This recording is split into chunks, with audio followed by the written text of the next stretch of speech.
Hello students, welcome to the Basic English Grammar course. I am Basarajappa, an English teacher. Today, ನಿಮಗೆಲ್ಲ ಸ್ವಾಗತ. ನಿಮಗೆಲ್ಲ ಈ ದಿನ ನಾವು ಇಂಗ್ಲೀಷನ್ನು ಸುಲಭ ಕನ್ನಡದಲ್ಲಿ ಕಲಿಯೋದು ಹೇಗೆ ಅನ್ನೋದ್ರ ಬಗ್ಗೆ ಇನ್ನಷ್ಟು ತಿಳ್ಕೊಳ್ಳೋಣ. ಮೊದಲನೇದಾಗಿ ನಾವು ಈಗ ಫ್ರೇಸಸ್ ಅಂಡ್ ಕ್ಲಾಸಸ್ ಇವುಗಳ ಬಗ್ಗೆ ತಿಳ್ಕೊಳ್ಳೋಣ.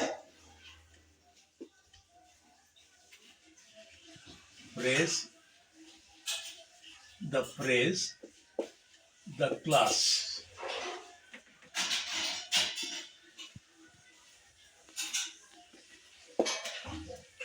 A phrase is a group of words, any group of words without a subject or without a predicate or verb. It is called a phrase. Any group of words. It doesn't have any sense. ಅದಕ್ಕೆ ಯಾವುದೇ ಸಂಪೂರ್ಣವಾದ ಅರ್ಥವನ್ನು ಕೊಡೋದಿಲ್ಲ. ಸುಮ್ಮನೆ ಒಂದು ಉದಾಹರಣೆಗೆ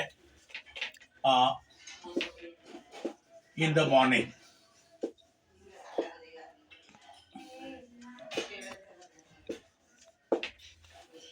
morning, ಅಂದ್ರೆ ಬೆಳಿಗ್ಗೆ ಅಂದ್ರೆ ಏನು? ಅದರಲ್ಲಿ ಯಾವುದೇ ಸಬ್ಜೆಕ್ಟ್ ಇಲ್ಲ. ಬೆಳಿಗ್ಗೆ ಏನಾಯ್ತು, ಯಾರು ಏನು ಮಾಡಿದ್ರು ಅದ್ಯಾವುದೂ ಇಲ್ಲ, ಮತ್ತೆ ವರ್ಬು ಕೂಡ ಇಲ್ಲ. ಸುಮ್ಮನೆ ಗ್ರೂಪ್ ಆಫ್ ವರ್ಡ್ಸ್. ಆದ್ರಿಂದ ಫ್ರೇಸ್ ಅಂದ್ರೆ a group of words which neither has subject nor predicate or having any one of them. ಅದು ಫ್ರೇಸ್. ಅದೇನೆ ಕ್ಲಾಸ್ ಅಂತಂದ್ರೆ ಅದರಲ್ಲಿ ಸಬ್ಜೆಕ್ಟ್ ಇರುತ್ತೆ, ಹಾಗೇನೆ ವರ್ಬು ಕೂಡ ಇರುತ್ತೆ. he walks, ಇದು ಒಂದು ಕ್ಲಾಸ್. ಇದು he ಅನ್ನೋದು ಸಬ್ಜೆಕ್ಟ್, ವಾಕ್ಸ್ ಅನ್ನೋದು ವರ್ಬ್. ಇದೊಂದು ಕ್ಲಾಸ್. ಇದು ಕ್ಲಾಸ್ ಇದರಲ್ಲಿ ಅರ್ಥ ಇದೆ, ಸಂಪೂರ್ಣವಾದ ಅರ್ಥ ಇಲ್ಲ, ಕಂಪ್ಲೀಟ್ ಮೀನಿಂಗ್ ಇಲ್ಲ, ಕಂಪ್ಲೀಟ್ ಸೆನ್ಸ್ ಇಲ್ಲ, ಆದರೆ some meaning is there, therefore it is clause. ಈ ಮತ್ತೊಂದು ಎಕ್ಸಾಂಪಲ್ ನೋಡೋಣ. I know where he goes.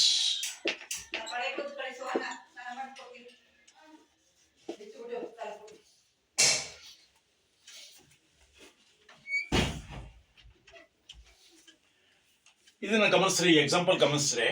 I know where he goes. ಐ ಅನ್ನೋದು ಸಬ್ಜೆಕ್ಟ್, ಯಾರು ಡೂಯರ್, ನನಗೆ ಗೊತ್ತು ಅವನು ಎಲ್ಲಿಗೆ ಹೋಗ್ತಾನೆ ಅಂತ ನನಗೆ ಗೊತ್ತು. ನೋ ಅನ್ನೋದು ವರ್ಬು. ವೇರ್ ಹಿ ಗೋಸ್ ಅನ್ನೋದು it's A part of A sentence. It is A class. Wear he goes ಅನ್ನೋದು ಅದು ಕ್ಲಾಸು. ಅದ್ರೂ ಕೂಡ ಸಬ್ಜೆಕ್ಟ್ ಇದೆ, ವರ್ಬ್ ಇದೆ, ಆದರೆ it doesn't give complete sense, ಪೂರ್ಣವಾದ ಒಂದು ಅರ್ಥವನ್ನು ಕೊಡೋದಿಲ್ಲ. ಆದ್ರಿಂದ ಇದು ಒಂದು ಕ್ಲಾಸ್. ಇದನ್ನು ನಾವು ಇಂಡೈರೆಕ್ಟ್ ಏನಂತೀವಿ ಅಂದ್ರೆ ಇಂಡೈರೆಕ್ಟ್ ಕ್ಲಾಸ್ ಅಂತ ಹೇಳ್ತೀವಿ. ಇಂಡೈರೆಕ್ಟ್ ಕ್ಲಾಸ್, ಇದನ್ನು ಇಂಡೈರೆಕ್ಟ್ ಕ್ಲಾಸ್ ಅಂತ ಹೇಳ್ತೀವಿ ನಾವು. ಹೀಗೆ ನಾವು ಫ್ರೇಸ್ ಮತ್ತು ಕ್ಲಾಸ್ಗಳನ್ನ ವಿಂಗಡಿಸ್ಬೋದು. ಫ್ರೇಸ್ ಅಂತಂದ್ರೆ ಏನು ಅಂದ್ರೆ a group of words, any group of words with the subject or without the subject, or it doesn't have neither the subject nor the predicate. Predicate ಅಂದ್ರೆ ವರ್ಬ್ ಆ ಥರದ್ದು. ಈಗ ಮುಂದೆ ನೋಡೋಣ.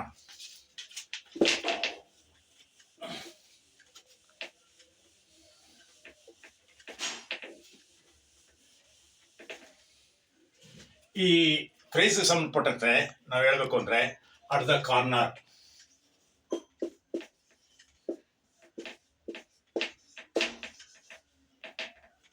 at the corner, a clever boy.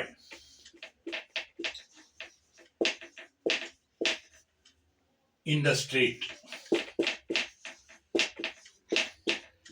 ಈ ಮೂರನೇ example ನ ಗಮನಿಸಿದ್ರೆ, if you observe these 3 examples, at the corner ಅಂದ್ರೆ ಆ ಮೂಲೆಯಲ್ಲಿ ಏನಿದು? ಅಟ್ ದ ಕಾರ್ನರ್ ಅಂದ್ರೆ ಇಲ್ಲಿ ಸಬ್ಜೆಕ್ಟು ಕೂಡ ಇಲ್ಲ, ವರ್ಬು ಕೂಡ ಇಲ್ಲ. ಇದು ಒಂದು ಫ್ರೇಸ್. ಫ್ರೇಸ್ ಅಂದ್ರೆ ಒಂದು ಪದಪುಂಜ. A group of words, small group of words, a small words group. ಎರಡನೇ ನೋಡಿ, ಎ ಕ್ಲೆವರ್ ಬಾಯ್. ಕ್ಲೆವರ್ ಬಾಯ್ ಇಲ್ಲಿ ಸಬ್ಜೆಕ್ಟ್ ಇದೆ, ಕ್ಲೆವರ್ ಬಾಯ್ ಅನ್ನೋದು ಸಬ್ಜೆಕ್ಟ್ ಇದು. ಆದ್ರೆ ಪ್ರೆಡಿಕೇಟ್ ಇಲ್ಲ. ಪ್ರೆಡಿಕೇಟ್ ಅಂದ್ರೆ ವರ್ಬ್ ಇಲ್ಲ. ಒಬ್ಬ ಬುದ್ಧಿವಂತ ಹುಡುಗ ಏನ್ ಮಾಡದ ನಮ್ಗೆ ಗೊತ್ತಾಗ್ತಾ ಇಲ್ಲ. ಅದರಿಂದ ಇದು ಕೂಡ ಒಂದು ಫ್ರೇಸ್. ಹಾಗೆಯೇ ಇನ್ ದ ಸ್ಟ್ರೀಟ್.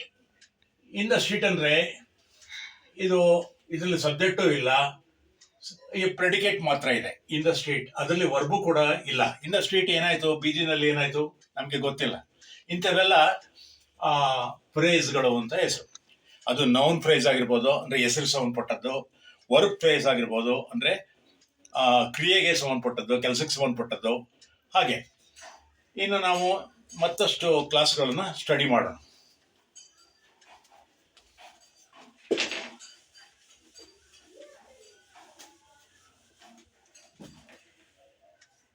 ಒಂದು ಸೆಂಟೆನ್ಸು ಕೂಡ ಒಂದು class.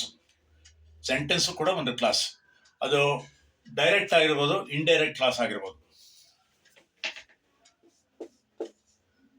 He knew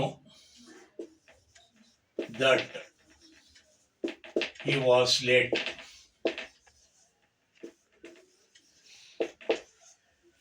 He knew ಅದು ಒಂದು he knew ಅವನು ಗೊತ್ತು. ಏನು ಗೊತ್ತು ಗೊತ್ತಿಲ್ಲ ನಮಗೆ.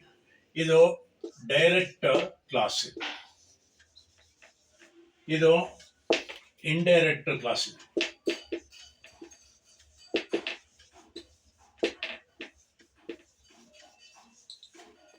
That he was late. ಅವನಿಗೆ ಗೊತ್ತು ತಾನು ತಡವಾಗಿ ಬಂದಿದ್ದೀನಿ ಅಂತ.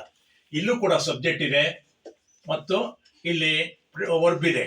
ಅವನು ಗೊತ್ತು, ಇದು ವರ್ಬು. ಇಲ್ಲೂ ಈ ಗ್ರೂಪಲ್ಲೂ ಕೂಡ ದಟ್ ಅನ್ನೋದು ಕಂಜಂಕ್ಷನ್ನು, ಹಿ ಅನ್ನೋದು ಸಬ್ಜೆಕ್ಟು, ಮತ್ತೆ ಈ ವಾಸ್ ಅನ್ನೋದು ವರ್ಬು, ಲೇಟ್. ಇದು ಇಲ್ಲಿ ದಟ್ ಹಿ ವಾಸ್ ಲೇಟ್ ಅನ್ನೋದು ಇಂಡೈರೆಕ್ಟ್ ಕ್ಲಾಸ್, ಹಿ ನ್ಯೂ ಅನ್ನೋದು ಡೈರೆಕ್ಟ್ ಕ್ಲಾಸ್. ಹೀಗೆ ನಾವು ಕ್ಲಾಸ್ಗಳಲ್ಲಿ ಅಂತಂದರೆ ಸಾಮಾನ್ಯವಾಗಿ ಅದರಲ್ಲಿ ಸಬ್ಜೆಕ್ಟ್ ಇರುತ್ತೆ ಮತ್ತು ವರ್ಬ್ ಇರುತ್ತೆ. ಆದರೆ ಸಂಪೂರ್ಣವಾದ ಅರ್ಥ ಕೊಡದೇ ಇರಬಹುದು. ಆದರೆ ಸೆಂಟೆನ್ಸಲ್ಲಿ ಸಂಪೂರ್ಣವಾದ ಅರ್ಥವನ್ನು ಕೊಡುತ್ತೆ. ಸೆಂಟೆನ್ಸು ಕೂಡ ಒಂದು ಕ್ಲಾಸೇ. ಉದಾಹರಣೆ ಹೇಳಬೇಕು ಅಂದರೆ, ಹಿ ಕಿಕ್ಸ್ ದ ಬಾಲ್. ಇದನ್ನು ಗಮನಿಸಿ ನೀವು. ಹಿ ಅನ್ನೋದು ಯಾವುದು ಸಬ್ಜೆಕ್ಟು, ಹಿ ಅನ್ನೋದು ಸಬ್ಜೆಕ್ಟ್. ವರ್ಬ್ ಯಾವುದು, ಇದು ವರ್ಬ್. ಕಿಕ್ಸ್ ದ ಬಾಲ್ ಇದು ಆಬ್ಜೆಕ್ಟಿವ್.